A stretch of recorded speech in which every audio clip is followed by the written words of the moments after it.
আসসালামু আলাইকুম নবম শ্রেণীর প্রিয় শিক্ষার্থীরা কেমন আছো সবাই আশা করি অনেক ভালো আছো বিষয় জীবন ও জীবিকা ষান্মাসিক মূল্যায়ন 2024 তারিখ 10/7/2024 100% সঠিক উত্তর ইতিমধ্যে তোমাদের উত্তরগুলো আমরা প্রস্তুত করে ফেলেছি জাস্ট তোমাদেরকে দিয়ে দিব কিভাবে হচ্ছে আনসারগুলো করবে। তো এটি হচ্ছে দেখো তোমাদের যে কাজের নামটা হবে সেটি হচ্ছে উদ্বোধনীমূলক ব্যবসায়িক বিনিয়োগ পরিকল্পনা প্রণয়ন, ঠিক আছে, অর্থাৎ উদ্ভাবনীমূলক ব্যবসায়িক বিনিয়োগ পরিকল্পনা প্রণয়ন এটি হচ্ছে তোমাদের কাজের নাম।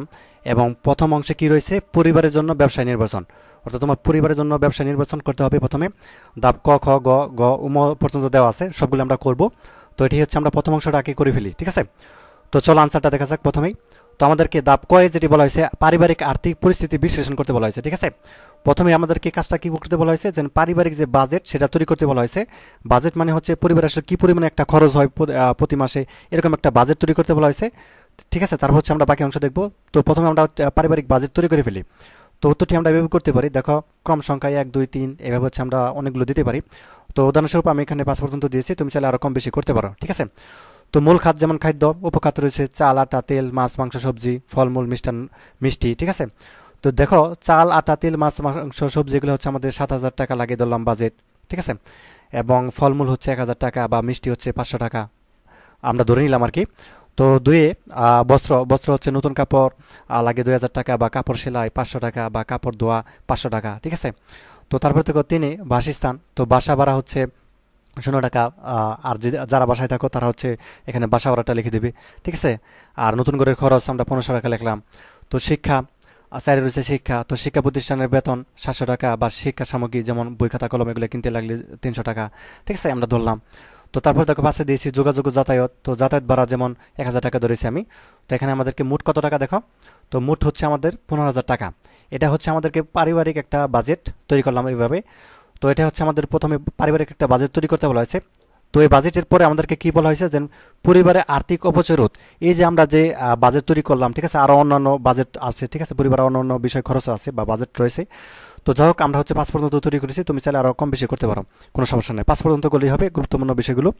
তো তারপর হচ্ছে পরিবারের আর্থিক অপচয় রোধ, এটা আসলে কীভাবে করবে বা পরিবারের আর্থিক অপচয় রোধে তুমি পদক্ষেপ কী কী নিবে সে ব্যাপারে আমাদেরকে প্রশ্ন করা হয়েছে। তো আমরা হচ্ছে এইভাবে লিখব, পরিবারের আর্থিক অপচয় রোধে বিভিন্ন পদক্ষেপ গ্রহণ করা যায়, যেমন খাদ্য অপচয় না করা, ঠিক আছে। 2 কাপড় থাকতেও নতুন কাপড় না কেনা বা অযথা খরচ না করা, বিদ্যুৎ অপচয় না করা, পানি অপচয় না করা, ঠিক আছে। তো এইভাবে হচ্ছে আমরা এগুলো লিখে দিব। তো তুমি চাইলে আরও কম বেশি লিখতে পারো, কমসে কম 5টি পয়েন্ট লিখবা, যেন পরিবারের আর্থিক অপচয় রোধ পদক্ষেপে তুমি কী কী পদক্ষেপ গ্রহণ করবা, এই 5টি পয়েন্ট অবশ্যই লিখবা। তো তারপর দেখো আমাদেরকে যেটি বলা হয়েছে, যে অর্থ সংশ্লিষ্ট কাজের দায়িত্ব তালিকা, ঠিক আছে। অর্থ সংশ্লিষ্ট কাজের দায়িত্ব তালিকা আমাদেরকে অর্থাৎ সুযোগ সুবিধা অনুযায়ী লিখতে বলা হয়েছে।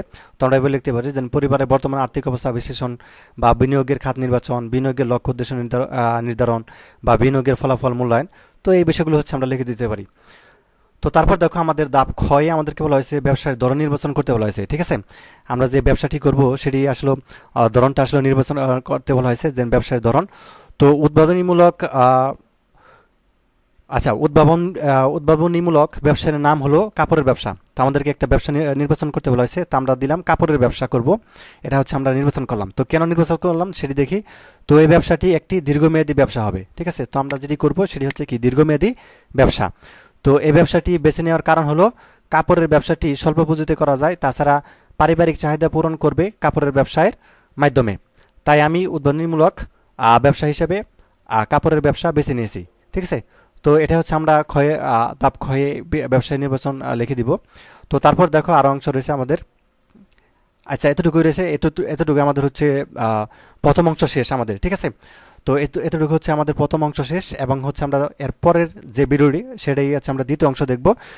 সেই ভিডিওটি হচ্ছে এই কমেন্টে আমি লিঙ্ক দিয়ে দিব, ঠিক আছে, অবশ্যই সেটি দেখে নিবে, অথবা তোমরা চ্যানেলের ভিতরে যাওয়ার পর ভিডিওতে ক্লিক করবে, সেখানে কিন্তু দ্বিতীয় পর্ব দেখতে পাবে, ঠিক আছে। তো দ্বিতীয় অংশে কিন্তু গ এবং পর্যন্ত দেওয়া আছে, ঠিক আছে, একটু পরে দিচ্ছি। তো এই পর্যন্ত তোমরা হচ্ছে লিখতে থাকো, তো বাকি অংশ কিন্তু আমি একটু পরে দিচ্ছি, ঠিক আছে, 15-20 মিনিট পরে দিচ্ছি। সেই উত্তরটি রেডি হচ্ছে। তো ধন্যবাদ সবাইকে ভিডিও দেখার জন্য, আল্লাহ হাফেজ।